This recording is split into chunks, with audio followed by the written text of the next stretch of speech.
Saudara Kepala Staf TNI Angkatan Darat Jenderal Dudung Abdurrahman tidak hadir dalam rapat kerja dengan Komisi 1 DPR. Sementara Panglima TNI Jenderal TNI Andika Perkasa hadir. Benarkah hubungan Panglima TNI dan Kasat tidak harmonis? Kita berbincang dengan anggota Komisi 1 DPR Effendi Simbolon serta Guru Besar Ilmu Politik dan Keamanan Universitas Padjadjaran Bandung, Muradi. Selamat malam Bapak-Bapak, sehat selalu. Malam Mas Aiman, Iya. Bang Effendi, Assalamualaikum warahmatullahi wabarakatuh. Saya ke Bung Fendi dulu. Bang Fendi, Anda keras sekali dan tajam tadi terkait dengan hubungan antara Panglima TNI dan juga Kasat. Sebelum saya bicara soal itu, Anda sempat menyinggung tadi. Anak Kasat nggak masuk Akmil jadi isu. Apa yang Anda maksudkan di situ? Begini, memang hal-hal yang menyangkut isu aktual, itu antara lain yang terjadi di TNI, kita merasakan bagaimana kinerja TNI, khususnya ya, TNI bukan hanya di darat, laut dan udara yang kurun waktu terakhir ini kan terasa ada yang kurang baik lah. Nah, oleh karenanya momentum kasus mutilasi ini kita masuk ke pendalaman. Ada apa sebenarnya yang terjadi di TNI. Nah, tadi sebenarnya kita hadirkan Menhan, Panglima TNI, dan para kepala staf untuk kita meminta penjelasan. Baik kasus-kasus yang mencuat, menyangkut pelanggaran HAM, kemudian penistaan, dan juga kekejaman, kekejian yang sadis, dan juga hal-hal yang lain, termasuk masalah-masalah yang muncul dari informasi yang kami terima, yang kami melihat adanya dugaan disharmoni ya, antara Panglima TNI Jenderal Andika dengan Kasat Jenderal Dudung Abdurrahman. Dan catatan kami panjang sekali ini. Iya. Nah, itu yang ingin kami tanya, minta penjelasan ke mereka. Oleh karena itu saya mau bertanya, apa kaitannya ketidakharmonisan antara Panglima TNI dengan Kasat dengan anaknya Kasat yang tidak masuk Akmil? Ya, itu mungkin Anda kutipnya hanya yang masalah informasi adanya anak Kasat, anaknya Jenderal Dudung yang tidak masuk karena masalah umur yang belum sesuai, cukup umurnya, dan juga tinggi badan. Itu informasinya. Itu kan salah satu yang mencuat yang kami dapati informasi masalah-masalah disharmoni antar mereka. Apa hubungannya? Saya belum mendapatkan soal itu, Bung Effendi. Kan bagaimana? Apa hubungannya gagalnya anak Kasat, anaknya Pak Dudung masuk ke Akmil dengan ketidakharmonisan antara Panglima TNI dengan Kasat? Dugaan ketidakharmonisan itu kan bukan masalah anaknya Kasat Jenderal Dudung tidak masuk saja, tetapi banyak hal gitu yang termasuk penegakan hukum, pembinaan, soal kebijakan, penganggaran dan sebagainya, wanjakti, proses yang segala macam yang kita termasuk. Itu muncul, maksudnya salah satunya adalah nanti saya akan bicara soal kesana, tapi soal anak Pak Dudung yang tidak masuk ke Akmil, Anda mencurigai bahwa ada gagal karena peran Panglima TNI Jenderal Andika? Oh enggak, saya nggak ada mencurigai. Saya menyampaikan mereportase untuk minta penjelasan. Tidak ada saya mencuriga. Karena Anda sebutkan pada saat rapat tadi, karena tentu ini menjadi pertanyaan publik kan, ada apa di baliknya? Padahal itu sedang membahas soal ketidakharmonisan antara Panglima TNI dengan Kasat. Justru dari A sampai Z itu mungkin soal anak Kasat lah. Itu muncul yang serta-merta menurut Panda, Panpus tidak lulus karena masalah umur, masalah tinggi badan, yang kemudian ya Panglima TNI-nya memang penentu akhir, pantuhir pusnya, kemudian atas dasar itu tidak meluluskan. Maksudnya dikait-kaitkan. Ya, kemudian kan menjadi sesuatu yang menjadi sepertinya menjadi prinsip. Akhirnya kemudian anaknya akhirnya dimasukkan dengan dukungan dari Menhan dan seterusnya. Nah, ini kan satu contoh yang kita ingin dalami dari penjelasan mereka harusnya. Jadi bukan kita yang menanya, kita menduga, kita yang bertanya, kita yang jawab. Sudah dijawab pada waktu itu? dijawab oleh Panglima, tapi Pak Dudungnya kan tidak ada. Kita ingin dua mereka yang dalam tanda petik sedang disharmoni ini ya kita klarifikasi. Iya. Anda menduga bahwa sedang disharmoni kenapa sih? Karena setiap kesempatan ini nggak pernah tampak berbarengan, begitu ya? Ya kalau fisik mereka mungkin sering berbarengan, tapi kan dari outputnya kan kelihatan mereka. Ya kan ada ya ketidakpatuhan, ada juga yang macam-macam lah. Kita coba bongkar misalnya, ketidakpatuhan soal apa nih? Ya mungkin nanti lebih baik setelah kami rapat lagi, kami sidang lagi, menghadirkan Menhan, Panglima TNI dan Kasat, khususnya ya, dari situ nanti agar clear gitu, bahwa catatan yang kami terima, kami punyai, masukan yang kami dapati ini, ingin kami dapat klarifikasi atau penjelasan atau jawaban dari mereka-mereka yang kami lihat terjadi sebuah disharmoni dalam kepemimpinan Panglima TNI dan juga Kepala Staf Angkatan Darat khususnya.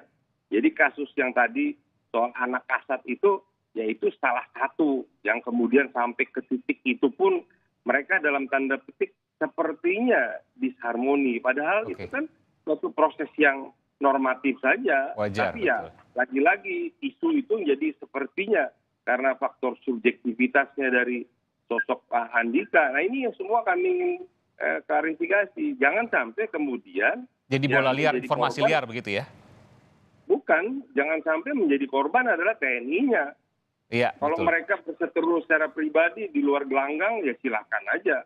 Iya. Tapi jangan ketika mereka menjabat, kemudian mereka melakukan tupoksinya sebagai Panglima, tupoksinya sebagai Kepala Staf Angkatan Darat membawa-bawa satu hal yang kemudian ya akan merusak tatanan dari TNI yang informasi liar yang kemudian bisa merusak TNI itu tentu itu yang dikhawatirkan. Tapi saya ingin tanya dulu, betul nggak? Anda sependapat nggak, Prof. Muradi, bahwa ada ketidakharmonisan antara Panglima TNI dengan Kasat Jenderal Dudung, antara Jenderal Andika dengan Jenderal Dudung? Ya, saya mundur dari mulai Indonesia Merdeka tahun 45. Jadi ada 4 hal Mas Aiman yang memang membuat hubungan antara Panglima, kemudian Kasat dan beberapa kepala staf itu bermasalah. Dan bukan hari ini saja. Sebelum-belumnya tadi disebutkan oleh Pak Effendi, oleh Bang Effendi juga demikian. Ya, Pak Dirman dengan Pak Urip, kemudian juga Pak Nasution dengan Pak Yogo dan segala macam. Dan sampai hari ini itu terjadi. Saya ingin catat ada 4 catatan ya. Bahwa alasan pertama soal politis ya. Saya kira problem Pak Dudung dengan Pak Panglima ini, saya menduga ada pertama alasan politis. Yang kedua, ada alasan ekonomi. Yang ketiga alasan psikologis. Yang keempat nih personal ya. Oke, boleh nggak dijabarkan satu persatu? Supaya kita juga jelas, karena kan ini hal yang baru sesungguhnya di tengah publik. Tapi ini perlu kemudian untuk dibuka, untuk kemudian diperbaiki. Itu kan semangatnya. Iya. Jadi kalau dari 4 ini, kalau kita merujuk dari 45 sampai hari ini, memang kalau untuk konteks Pak Dudung dengan Pak Andika ini, saya menduga lebih ke arah politis ya, ketimbang psikologis maupun personal ya. Karena memang itu soal Panglimanya pasca menjadi Panglima akan diusung jadi cawapres juga agak mengganggu juga sebenarnya psikologis dari kepala staf termasuk misalnya Pak Dudung. Itu poin pertama ya. Nah yang kedua, kalau soal hubungan ini agak merenggang sebenarnya kalau Mas Aiman ya, Pak Effendi itu kalau kita lihat mundur Februari tahun 2022 ada laporan dari komunitas atau masyarakat terkait dengan pencemaran agama dan sebagainya. Itu kemudian secara eksplisit waktu itu Panglima mengatakan bahwa akan memprosesnya secara terbuka. Yaitu dikira dalam bahasa yang paling simpel saya melihatnya itu mulai ada problem personal. Seolah kemudian bahwa yang dilakukan Pak Dudung itu sifatnya personal, padahal menurut Pak Dudung adalah bagian dari upaya untuk beliau untuk menegakkan tanda kutip ya NKRI, anti toleran dan sebagainya. Ini dari 4 ini yang saya kira kalau melihat dari polanya saya cenderung kemudian memilih pada alasan politis dan juga personal. Oke, tapi apakah kemudian tidak mengkhawatirkan ketika terjadi sesuatu, katakanlah contingency plan, rencana darurat, perang misalnya, lalu kemudian ada ketidakharmonisan? Kan kalau TNI beda ya, mereka harus solid, mereka harus apapun taat pada pimpinan dan lain sebagainya. Ketika kemudian di Panglima dan di Kasatnya tentu berbeda, tentu ini menjadi sebuah hal yang yang mengkhawatirkan. Meskipun ketika bicara soal yang sebelum-sebelumnya juga terjadi hal yang sama. Bagaimana Prof. Muradi? Iya, untuk Undang-Undang 34 2004 maupun Undang-Undang 3 2002 kan memang sebenarnya sudah membagi habis ya peran dari keduanya. Saya kira kalaupun terjadi misalnya kontingensi, ada yang urusannya memang sumber daya ya tadi personil, ada juga urusan kemudian lebih persoal bagaimana mendeploy dan sebagainya. Saya kira di dua itu clear, Mas Emma. Iya. Hanya memang ini kan menyangkut soal psikologis personil yang Jadi lain. pengguna pasukan adalah Panglima, sementara pembinaan pasukan ada di Kasat, betul ya? Seperti itu. Jadi memang ini yang saya kira saya tidak melihat ini ada persoalan sebenarnya. Hanya memang kalau itu dimunculkan, maka problemnya publik akan bertanya sebenarnya pada level apakah kemudian ini menyangkut soal agenda yang lain. Nah, ini saya kira ini yang kemudian perlu Bang Effendi juga kejar nanti kalau nanti ada raker lagi ya Bang ya, supaya kemudian poinnya ini tidak menjadi bersifat personal. Kalau buat saya, hak Pak Andika juga pasca menjadi Panglima misalnya akan mencalonkan atau dicalonkan jadi capres maupun cawapres. Pada konteks itu saya kira clear. Hanya memang lembaganya ini harus tetap kemudian dalam posisi netral ya. Ini saya kira konsen Pak Dudung di situ saya kira. Iya. Bung Effendi, jadi wajar kalau mau calon capres cawapres wajar aja, asalkan nanti sudah selesai, sudah purnawirawan, nggak ada masalah. Ya enggak lah. Itu kan Nggak gimana maksudnya? Namanya tentara atau TNI itu kan tidak boleh berpolitik, dia hanya politik negara. Selama kemudian masih aktif. Tapi kalau purnawirawan kan nggak ada masalah kalau nanti misalnya Jenderal Andika nanti 2024 kan 2023 akhir ya kalau tidak salah. Oh mohon maaf, tahun ini 2022 akhir ya. 22 akhir. Iya, artinya 2023 ketika mau running capres dan lain sebagainya kan nggak ada masalah juga. Ya, saya nggak ingin ke sana terlalu jauh. Saya hanya melihat catatan-catatan yang ada di kami, bukan hanya saya, itu banyak sekali memang poin disharmoninya antar dua orang ini. Ya, jadi dan ini bukan hanya kali ini, seperti Prof. Muradi tadi sampaikan, memang sudah menjadi sepertinya ada suatu presiden yang kurang baik lah. Nah, masalahnya sekarang ketika pemerintahan Presiden Jokowi membutuhkan stabilitas politik nasional, stabilitas nasional yang ditopang oleh kekuatan rakyat dan TNI dan Polri dan unsur kelembagaan lainnya. Ini kan tidak boleh kemudian, ya kita tidak boleh sungkan-sungkan kemudian mengangkat ini ke permukaan Prof. Muradi. Jadi Prof. Muradi ini kan ahli pertahanan. Bagaimana kemudian kita merumuskan doktrin pertahanan kalau para nahkodanya itu dalam tanda petik tidak harmoni. Ya, ini tidak patuh kepada ini mungkin ego kepada ini begini. Nah, makanya di rapat kerja tadi saya ingin mendapatkan penjelasan keterangan dari Panglima TNI dan juga dari Kasat. Tetapi Kasatnya tidak hadir, teman-teman semua komplain. Kita kan tidak dalam rangka menghakimi, tidak dalam rangka menjudge. Anda bertanya ya, oke saya paham maksud Anda. Prof. Muradi ini menarik sekali. Kalau seandainya oke lah, ini bicara soal next ya, capres dan sebagainya next oke. Tapi ketika bicara soal tadi, misalnya doktrin pertahanan, lalu kemudian ada kelompok A, kelompok B yang kemudian berjarak, tidak kemudian sulit untuk bermusyawarah, misalnya seperti itu karena beda acuan. Tentu ini menjadi permasalahan dong, Prof. Saya cerita mundur sedikit ya, ketika Pak Andika Kasat 2018, kemudian juga ada Pak Hadi jadi Panglima. Kan problemnya juga sama. So, proses perumusan doktrin dan segala macam jalan terus, Bang Effendi. Saya kira poinnya tidak di situ. Kalau saya melihatnya memang... Kenapa tidak di situ? Kan punya kelompok masing-masing tentu ada satu saat akan bertemu. Tapi nggak bisa ketemu karena beda acuan, beda patron. Iya, Pak Iman ya. Jadi kalau levelnya begini, memang secara fisik mereka berdua nggak bertemu. Tapi kan belajar dari misalnya ketika Pak Andika jadi Kasat, kemudian juga kemudian Pak Hadi jadi Panglima, baik-baik saja. Memang ada sedikit saja. Tapi kan kemudian tim ahlinya kan tetap jalan. Bahwa kemudian proses misalnya perumusan doktrin bersama ya, itu kan juga sudah bahkan hampir mungkin tahun ini bakal rampung. Buat saya sebenarnya bukan di situ. Justru kemudian memang ini pada soal individu ini tadi. Saya merasa memang di posisi Pak Andika ini memang kelihatan agak agak terlalu high profile lah dibanding misalnya dengan Pak Dudung atau bahkan dibanding Pak Hadi waktu Pak Hadi jadi Panglima. Nah, bentuk high profile ini saya kira dalam bahasa saya faktor personal tadi pada akhirnya ini membuat kemudian posisi keduanya tidak bisa nyambung kan. Kalau melihat Pak Dudung itu kan kalau melihat background Pak Dudung dengan background Pak Andika kan kayak agak langit dengan bumi ya seolah-olah ya, dari mulai Pak Dudung jualan koran, Pak Andika kuliah di luar negeri dan sebagainya. Ini juga saya kira menjadi Jadi menurut Anda ini hanya faktor personal aja, nggak lebih besar dari itu dan tidak membahayakan bagi institusi? Iya, kalau selama kemudian semua targetnya selesai, saya kira nggak ada masalah. Oke, saya kira baik. sampai hari ini Wajar-wajar aja kok kalau ada riak-riak seperti ini, begitu ya? seperti itu. Oke, Bung Effendi. Kalau seperti yang Prof sampaikan, saya kira kami semua tidak berkepentingan pada posisi untuk meminta penjelasan. Jadi sekali lagi saya dan teman-teman tidak ingin mendahului sebelum mereka memberi penjelasan atas informasi yang kami terima. Yang kami terima ini kan semua kami verifikasi, sahih semua. Ada rekamannya, ada gambarnya, ada videonya, ada data, ada faktanya. Ini kan terjadi.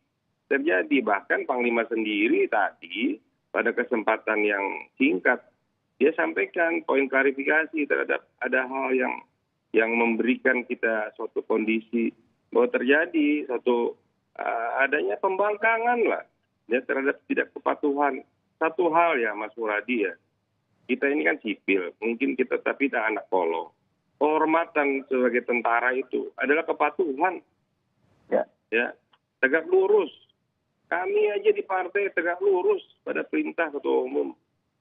Ini kalau tidak tegak lurus, tidak kuat, bagaimana ke bawah Anda bisa menggerakkan kekuatan itu? Konon lagi Anda mempengaruhi rakyat untuk semesta, untuk disangka merata. Nggak mungkin, dirimu juga nggak patuh kok. Nah ini semua kan kita tidak ingin menjudge, tapi justru kami di dalam ruangan ingin katakanlah sebagai kawan, ya kawan yang punya hak konstitusi, untuk mengingatkan, bahkan ini bisa kita sampaikan ke Presiden. Saya yakin Presiden juga ngerti ini, udah tahu. Tapi masalahnya kan jangan dibiarkan terlalu lama. Baik. Ini akan merusak tatanan dan akan merusak mental junior, senior, dan sinergitas dari korpsnya TNI. Baik, itu worst come to worst ya, skenario yang terburuk seperti itu. Apakah akan terjadi? Tidak, tentu ini ada perdebatan sini. Terakhir, Bung Prof Muradi, singkat saja. Iya, kalau kemudian itu terjadi kan juga kita bisa mundur beberapa langkah tadi Bang. Iya, dari tahun 45 Anda katakan. Meskipun juga saya yakin bahwa Anda tidak mewajarkan hal ini. Betul ya? Tidak, hanya kemudian saya kira kalau kita berhenti di situ, kita kemudian merasa bahwa seolah-olah TNI hanya pada dua nama itu. Nah, loyalitas itu saya kira juga dilakukan oleh semua personil ya. Hanya memang ini kan saya berulang kali waktu ketika Pak Andika dengan Pak Hadi kan sempat dipermasalahan juga oleh teman-teman DPR kalau tidak salah. Tapi kemudian juga berlangsung sampai selesai. Iya, betul. Bahkan hampir 2 tahun. Saya yakin juga di tubuh partai banyak juga kemudian Bung Effendi yang tidak harmoni dengan sama-sama partai yang lain. Bahkan kadang-kadang Bung Effendi juga tidak harmoni dengan Pak Jokowi, kan suka seperti itu juga. Kalau kami bukan tidak harmoni, saya konstruktif. Tapi tetap jalan juga biasa kan? Bukan, beda Mas Aiman. Kalau tidak harmoni itu namanya harmoni. Beda, saya bukan tidak harmoni dengan Pak Jokowi. Saya memberi kritik sebagai kawan, sebagai pimpinan. Beliau kan pimpinan nasional kita. Iya. Patut kita memberikan satu masukan, apakah itu kritik, ya. Untuk kebaikan beliau, kebaikan kita juga. Betul. Tapi ini beda, kalau ini disharmoni. Ini disharmoni ini ada persaingan yang tidak sehat. Yang rugi siapa? Yang rugi TNI. Yang rugi siapa? Ya kita, bangsa Indonesia. Kalau mereka dalam tanda petik mau berseteru, di luar gelanggang aja mereka. Ya, sepakat. Tentu ini bukan sebuah hal yang dimafumkan, diwajarkan. Ini sebuah hal yang memang harus diangkat. Dan apresiasi sekali lagi kepada Bung Effendi Simbolon yang mengangkat hal ini luar biasa. Meskipun juga kekhawatiran itu apakah akan seberat itu atau tidak, tentu ini menjadi hal yang menarik untuk kemudian terus dicermati. Terima kasih. Ya silakan Presiden bisa memanggil mereka berdua dengan Menhan bertiga. Oke.